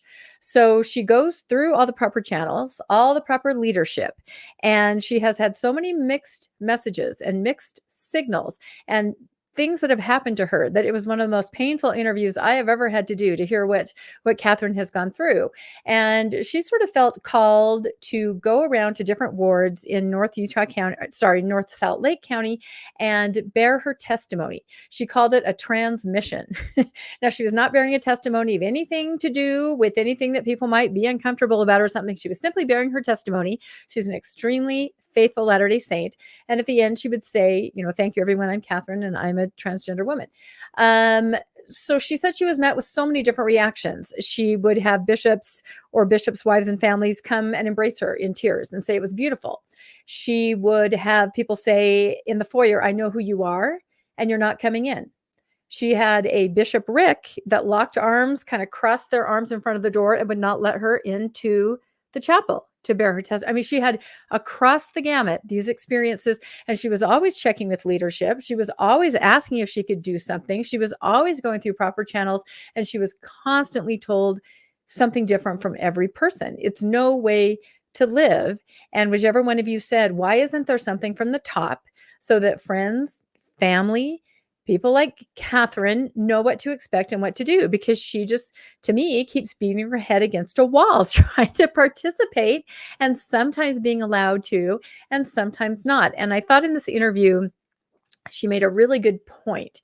She said, somehow the more conservative members of the church feel that anybody who, a transgender, anybody LGBTQ, they're the tares, right? You've heard the parable of the wheat and the tares, right? They're the tares. They need to be uprooted. I mean, we can still care for them, but they shouldn't be participating fully. Well, she made the point that when you rip out the tares, which really scripturally is only the job of Jesus to do, right? He's going to make that determination.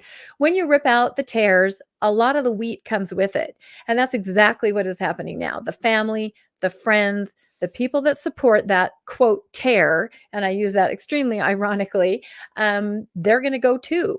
And so the longer the church doesn't make some kind of policy or say something, they're just going to have more and more people exiting because of the treatment of people. Can you imagine seeing someone come and try to bear their testimony and being barred at the door? That is going to have an effect on you. But the church handbook says that they're welcome at church meetings, of course. Exactly. And this is Until another they're thing. not. This is another thing. Is that to the extent that Jacob and Greg were expressing surprise about First Presidency approval for a trans woman being baptized, it is in the handbook.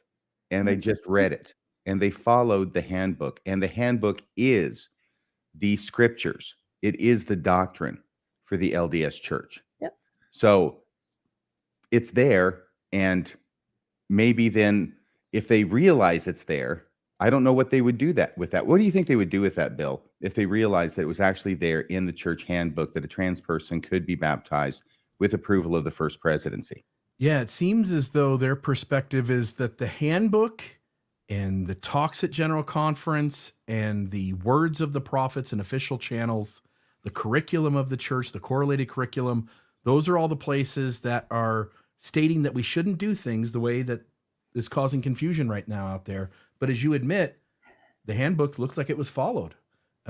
It seems as though maybe Jacob and Greg haven't caught up with the shift from the old handbook to the new one, which is just one more point to show them how Latter-day Saint teachings change all the time. And that is one thing I have to add. I don't know when that change or when those sections were added. After Lori Hall, for sure. I'm sorry? Yeah. After Lori Hall, for sure. Yes. Yeah, it's why you have to check it every day. I mean, I even copied this from it. It says in describing what is the handbook, this is from the handbook. It says doctrinal foundation. These chapters in the handbook present doctrine. It says it presents the doctrine and principles fundamental to serving in the church. So if you had any doubt, this is where the doctrine is in the handbook. John, did you have anything else you wanted to add? No, this has been great. I really appreciate you taking the time to go through it, RFM. I'll give it back to you, Bill. Awesome. Let's get away from this conversation, which I think is, certainly necessary, but there's other news going on too. And we'll turn some time over to Rebecca to share some other things happening in the Mormon arena. Here and there, yes. And I'm going to try to talk fast. I feel like I'm the lifestyle section, right? So that, like I said, every one of my stories today is going to be about the world of art.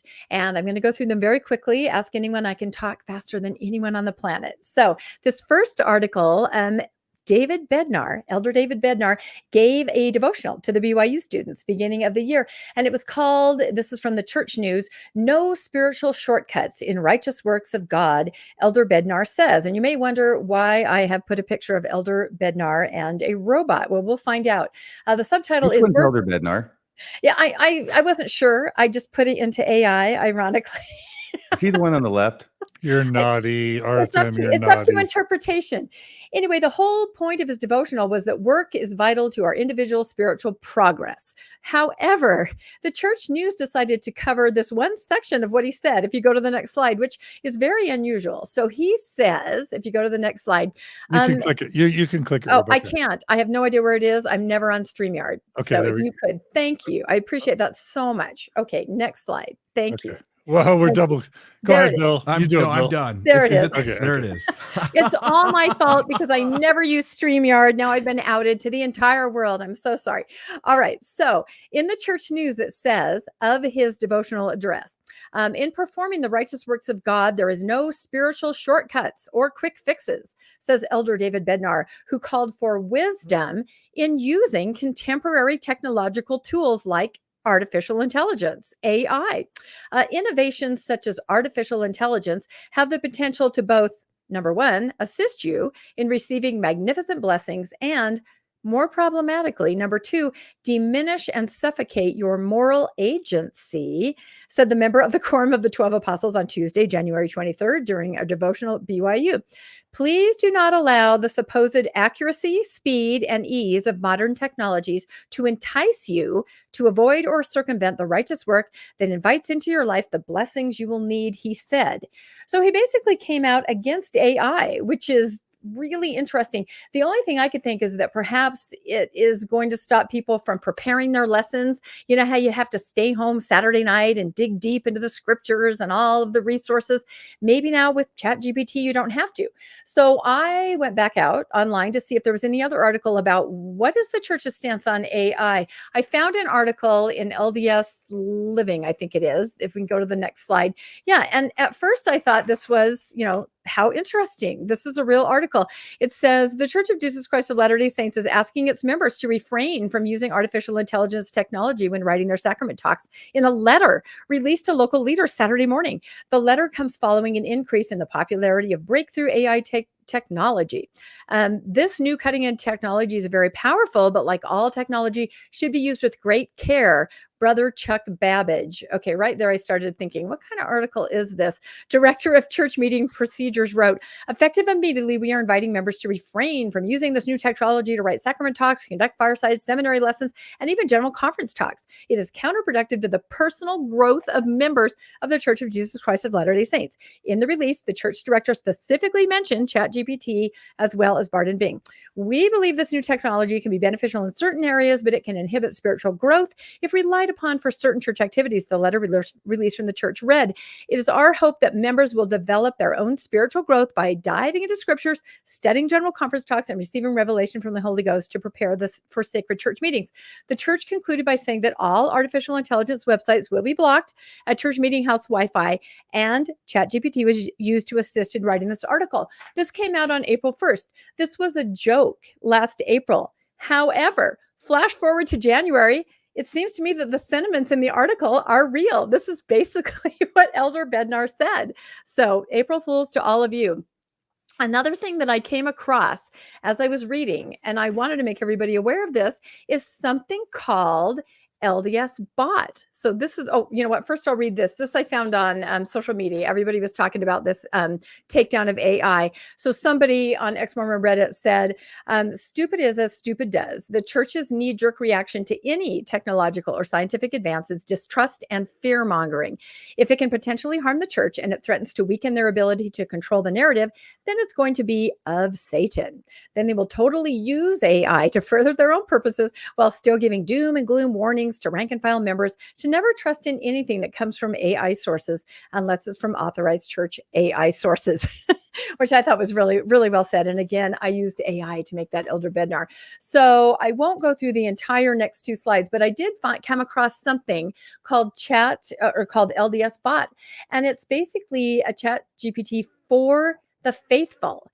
The creator of it, Josh Coates, and his group was concerned. I think that there are so many sources feeding into regular ChatGPT that you need something that's going to be a little more faithful. So from what I can tell, they feed it full of faithful and approved sources, and you can ask it questions to get friendly and faithful approved answers, which I thought was really interesting. So we can skip ahead the next two slides since I just kind of paraphrased the article. There you go. So that might be something for everyone to check out. It definitely has more of an apologist bent when I went on it to check it out. So I think, back to art, next slide, the main reason the church is concerned about AI is because of the absolutely damning pictures that we can create. These are a few that I either found on social media or made myself. We have Joseph and Fanny in the barn. We have marrying multiple women. We have marrying even more women. There, I think that's President Nelson dressed up like Darth Vader. I don't know. What do you guys all think? Why the concern over AI, ChatGPT? What are they trying to tell us, or what are they afraid of?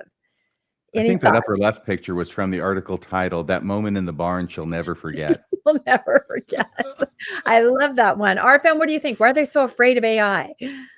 Why are they so afraid of AI? I'm not exactly sure, honestly, but I've got to tell you, I mean, I have my own concerns about artificial intelligence, and I do think that this is probably about the scene where the original Terminator movie started. Actually, it starts, well, never mind, but you know what I mean. I do know what After you they mean. go back in time. To 1984. I have got to say that I think, though, that when members quote from the leadership of the church, which is a common practice in their sacrament meeting talks, are they not, even then, to some extent, using artificial intelligence? You went there. I did. And perhaps this yields itself to another acronym. Instead of GIGO or GIGO or GIGO, this is FIFO or FIFO. Let's make it FIFO because that's like FIFO FUM, which is faithful in, faithful out. And that is what I sensed about the LDS bot, is that it definitely, like I said, I looked up a few things that might be kind of controversial, and it just expressed love, like I looked up transgender and it said, we love everyone, see the handbook, talk to your local leaders, things like that. But it is interesting to go on. So it's a faithful source. Bill, I mean, any thoughts how on- different is this? I'm not trying to take over from everybody, No, but how take it different away. is this from when I joined the church?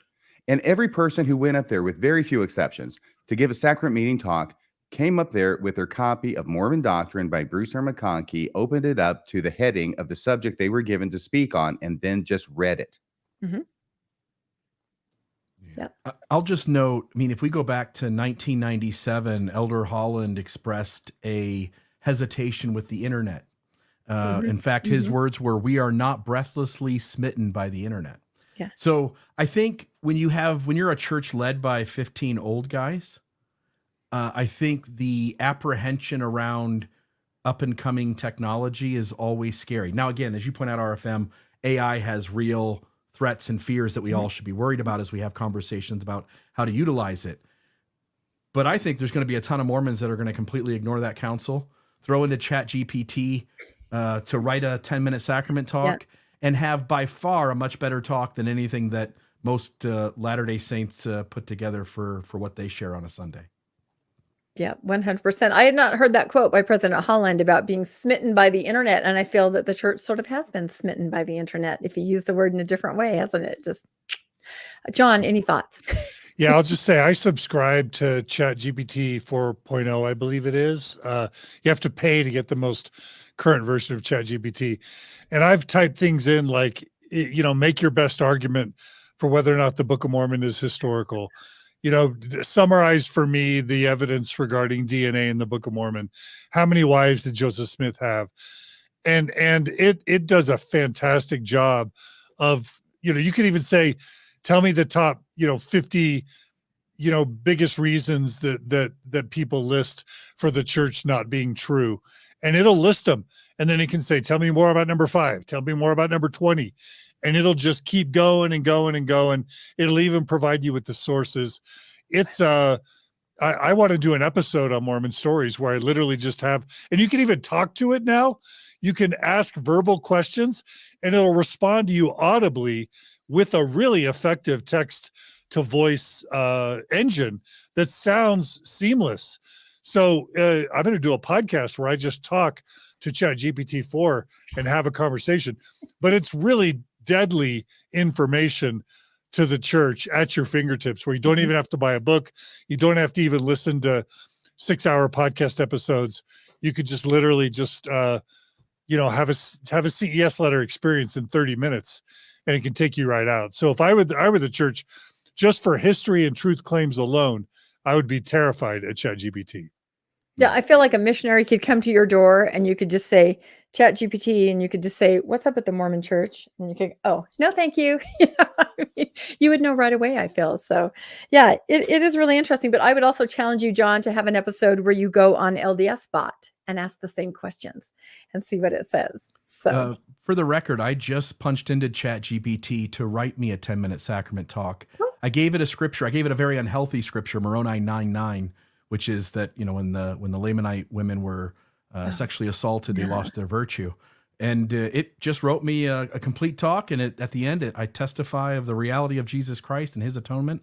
In his name I pray, amen. But it's got the whole talk there. So What do you do when can- robots are testifying of Jesus Christ? Well, that happens every 6 months.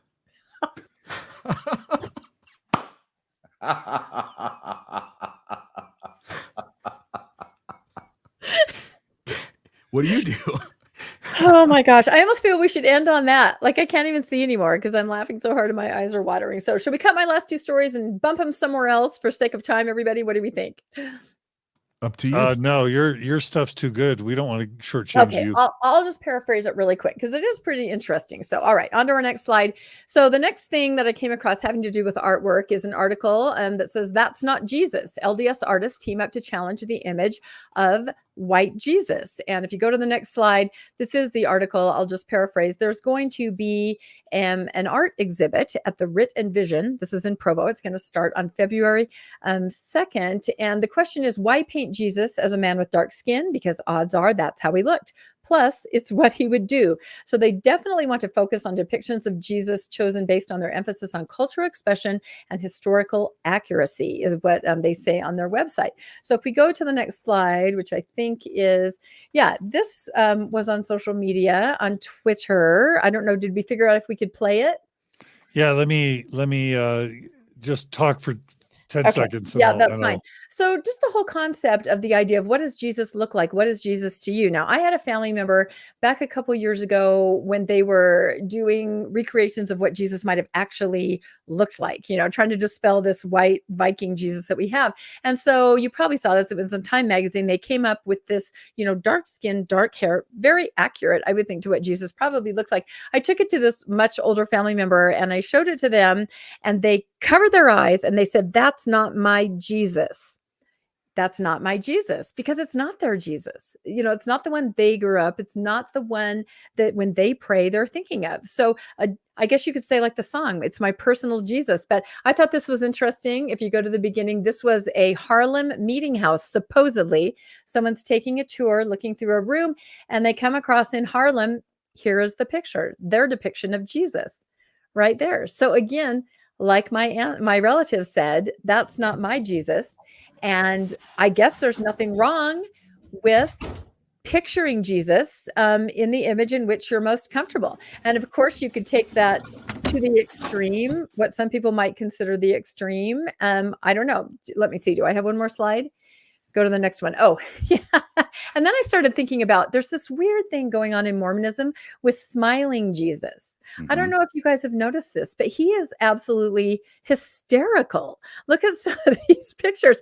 And I wonder if it has something to do with the chosen, maybe trying to portray somebody as more accessible when in the past he's been more ethereal and now he's accessible. The other trend I see, the picture in the middle is just super handsome romance novel Jesus, right? These are the kind of pictures that are hanging in a lot of faithful households. So I don't know. What are you guys' opinions about making Jesus more accessible, making Jesus more what means something to you personally? And also, what's up with smiling Jesus? RFM. I think the laughing Jesuses are symbolic of the fact that Jesus is now watching Mormonism live.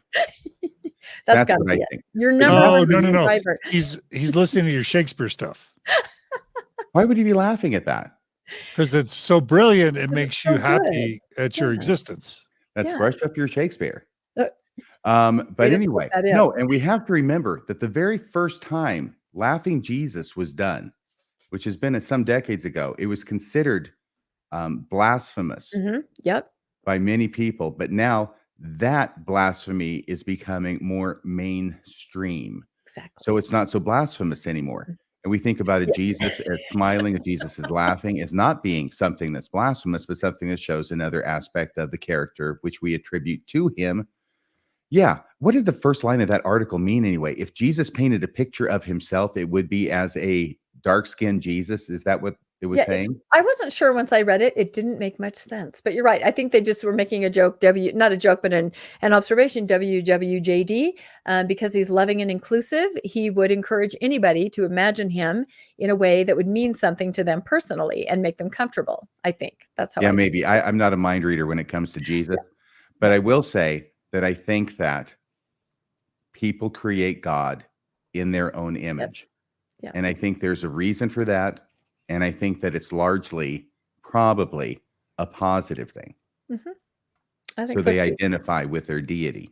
Yeah, I think there's been times, though, especially in the LDS church, where you could not do that. I mean, I remember going to Fifth Sunday meetings about 15 years ago where they said, don't even use the word Jesus. It has to be very serious, very sacred. Use Savior, Jesus Christ. I mean, talk about keeping somebody at arm's length. You were really not encouraged to have this idea of smiling, heaven forbid, a smiling Jesus.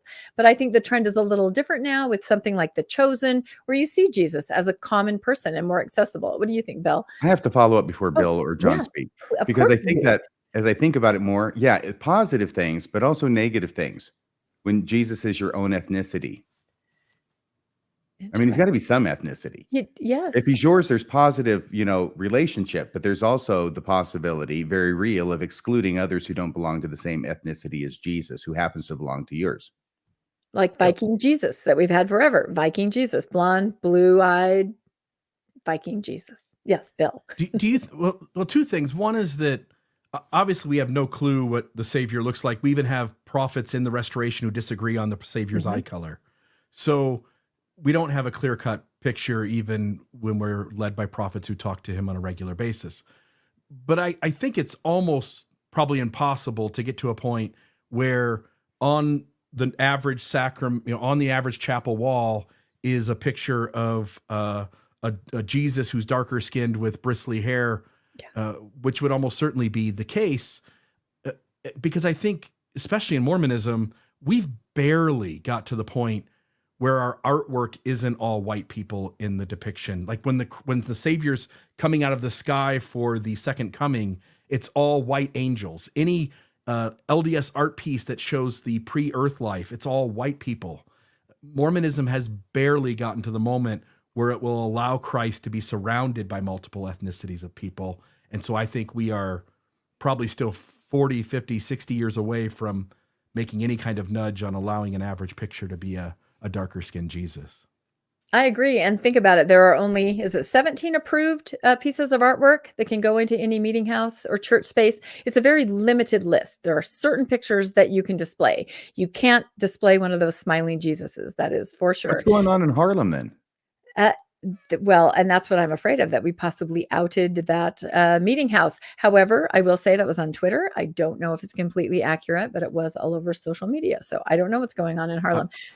I would dare the brethren to remove that picture and see what happens. At this point, I would love to see that. Absolutely. And it is ironic given that many of the members of church, the majority, are outside of the United States, and probably, it's a different scenario. John, any thoughts on smiling Jesus of an ethnic origin?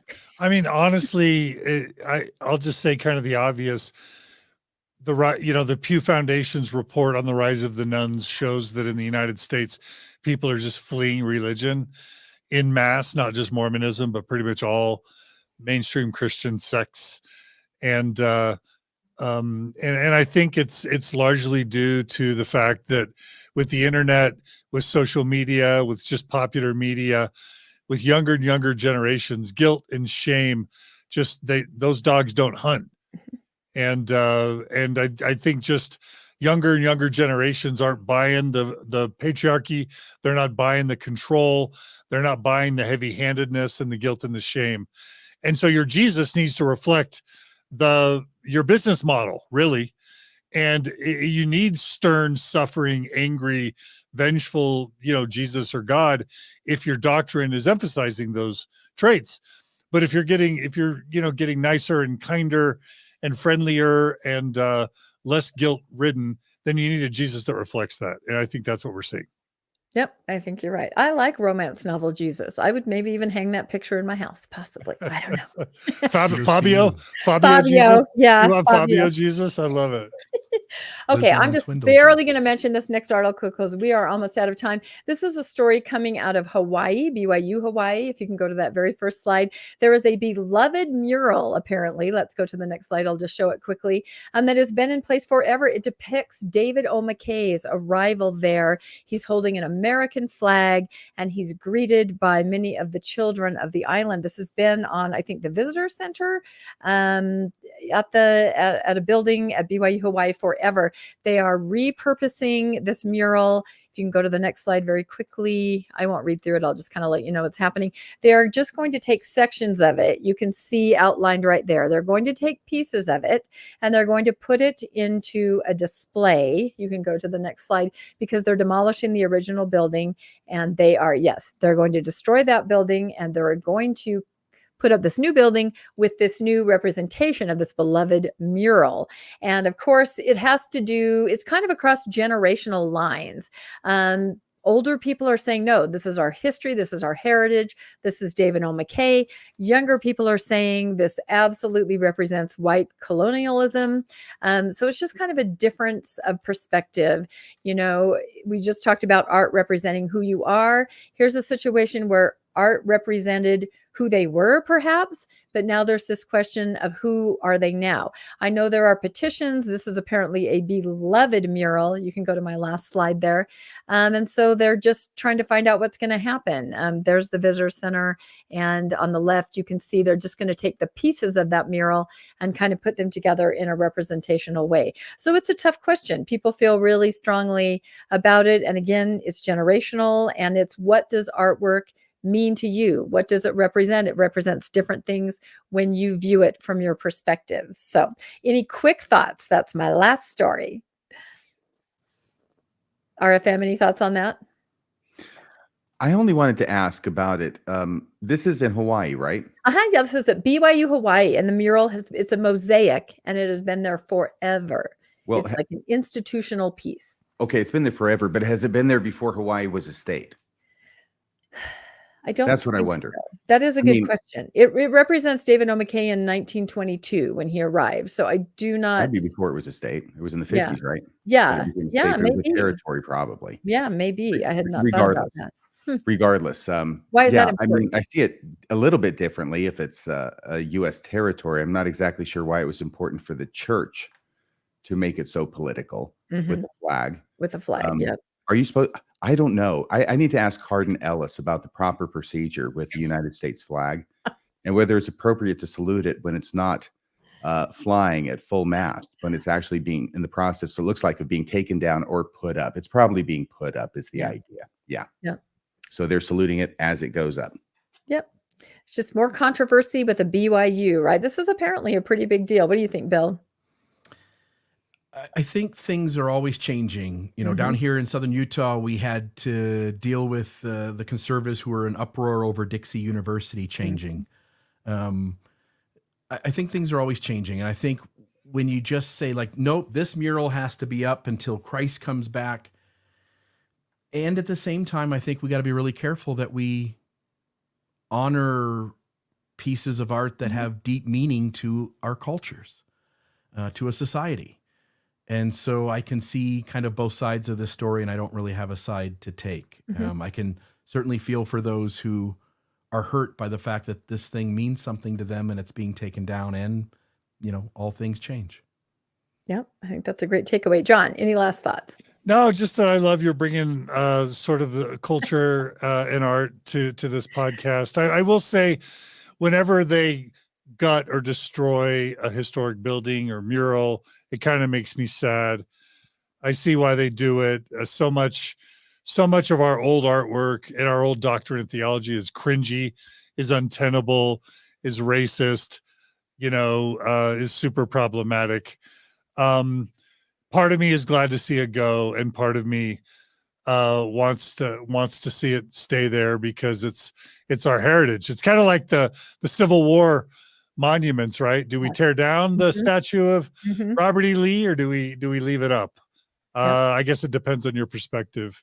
I think there's good arguments on both sides. Yeah, I do too. And the common denominator is just that everybody sees art through their own eyes. It's the eye of the beholder. I guess that applies to AI and to smiling Jesus, ethnic Jesus, this mural. You know, it means something to different people from different perspectives.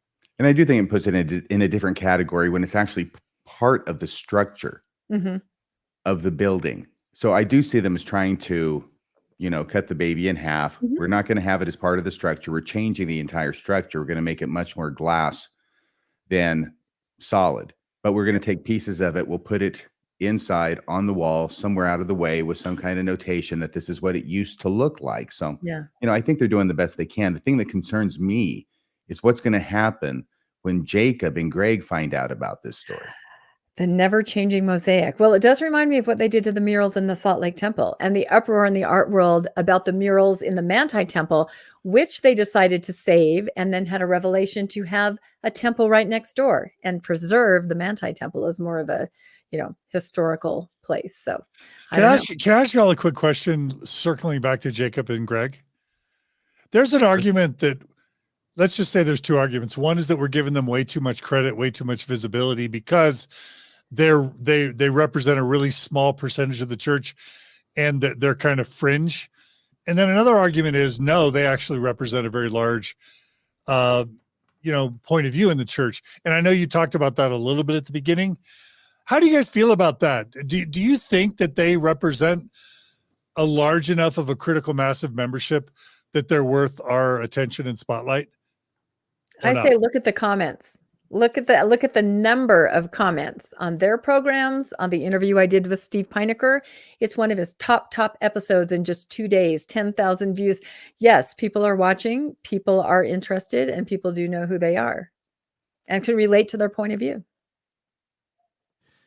I think all you have to do is look at movements like the snuffer movement, look at other things that have happened sort of within the LDS faith, the influence that Rock Waterman had years ago. And you sort of can sense that the church is really stuck between a rock and a hard place. They're having to cater to two sides of the spectrum, the people who are taking the history of the church seriously or the abuse of those on the margins. And then you've got those who are like, no, I need my Mormonism to stay just like it was. It can't change. And it's going to be interesting to watch the next decade, but I don't think it does us any good to ignore the segment on the right any more than it would do the church good to ignore the segment on the left. And by the shape of those, the size of those bubbles they had a few years ago, John, one of those bubbles was you, but I was sort of surprised by some of the conservative bubbles on that the church actually feared the influence that those people have. I don't think the church or us should take them too lightly. I just double checked on that YouTube video. It was put up by Greg Mattson 12 hours ago. It's got 16,000 views.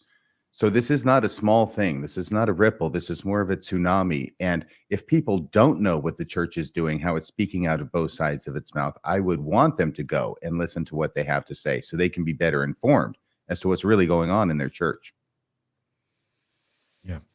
Awesome. Fascinating. Okay, really quickly, really fast. 5 years from now, Jacob Hansen and Greg Mattson, are they members or not? Rebecca, are they members in good standing? Active members in good standing 5 years from now? That's a hard one because I don't know if that if same-sex marriage will happen within 5 years. If it does, I feel like they said on the podcast I was on, they would both stay in. However, they would kind of be on the fringes, trying to make changes from within or not necessarily sustaining the brethren, but still in. So you're saying they're both in 5 years? I think that they would try their hardest to stay in until it became impossible. But there's also the effect of like apologists tend, like David Bokovoy or others like him. Sometimes, Bill, you start out as an apologist. Even I me, thought I'd be in forever. RFM. Yeah. Actually, Bill, RFM, and me, we all were apologists at one point. Bill, what's your prediction on Jacob and Greg? I remember a time where I swore I would never be on the outside of the church. I think the more you think, the more you read, the more you wrestle with, the harder it is to keep it all together. All right. My prediction on Jacob Hansen and Greg Mattson 5 years in the future is that they will both still be members. And on top of that, they will both be married to each other in the temple. That's my prediction. Yay. I love it. All right, Bill, back to you. Awesome. Grateful for the three of you for everything you guys brought to the table tonight. I just want to urge those who are viewing this live or after we've done the live show, if you watch it already pre-recorded, please go to the various channels. You've got Rebecca Biblioteca in the channel Mormonish. You've got Radio Free Mormon with a couple of podcasts, one of them after his name, Radio Free Mormon, and the other one is Mormon Sunday School. You're welcome to mention the Shakespeare one, but I wanted to make sure I got the two Mormon ones in RFM. And then there's Mormon Stories with John DeLynn, and also Mormonism Live that Radio Free Mormon and myself do together. Please subscribe and like to those channels. It certainly helps all of us get these kinds of productions in front of more eyes and ears. And we're just trying to make a difference, sharing a broader view of the news in Mormonism and to help folks sort of know what's going on, keeping the ears to the ground themselves. So appreciate all of you guys. And if there's anything else, otherwise we can end the show tonight. If y'all want, please donate to your favorite podcast, meaning Radio Free Mormon. Become a monthly donor, because all of these creators up here need your financial support, including Mormonish, to keep the lights on. So please become a monthly donor to all of these podcasts, especially Radio Free Mormon. Especially. Have a Sorry, great night, Rebecca, everybody. especially Mormonish. Now who's giving the mixed messages? From the top. See you guys next week. Thanks, everyone. Thanks, Bill. Take it easy, guys.